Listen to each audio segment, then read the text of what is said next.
नमस्कार, मी संतोष कोतकर. आज आपल्या प्लॉटमध्ये सर आलेले आहेत माझ्याबरोबर. सर, आपला परिचय सांगा. प्रदीप चौबे. हां सर, आपण पण शेती करताय, प्रयोगशील शेतकरी आपण आहात.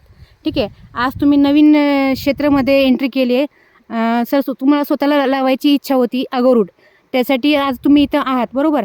मग तुम्हाला काय वाटते, हा जे आज आपण रिझल्ट पाहतो इथं, आज स्वतः तुमच्यासमोर एक शेतकरी उभे आहेत, ते पण सुद्धा जे पारंपरिक पीक घेत आहे, पण पारंपरिक पीकपासून ते नवीन काय टेक्नॉलॉजीच्या पिकावरती काम करत आहे. तुमचे याच्यावरती काय मत आहे ते थोडंसं थोडक्यात सांगा आम्हाला. कंपनीने जी माहिती दिली, म्हणजे मागच्या 1-1.5 महिन्यापासून मी कंपनीच्या संपर्कात आहे आणि बऱ्याच ठिकाणचं शेतकऱ्यांकडून ही अगरूडबद्दल त्यांचे अनुभव घेतल्यानंतर मलाही असं वाटते की मी अगरूडची लागवड करावी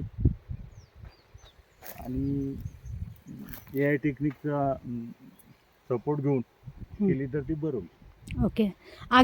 तुम्ही अगोदर चंदन लागवडीचा तुम्ही विषय काढला होता. आणि पांढरं चंदन, माझ्या मनात हाच विचार होता, पण मला आता अगरूडची ऑक्टोबर महिन्यात लागवड करायची. ओके, धन्यवाद सर, थँक्यू.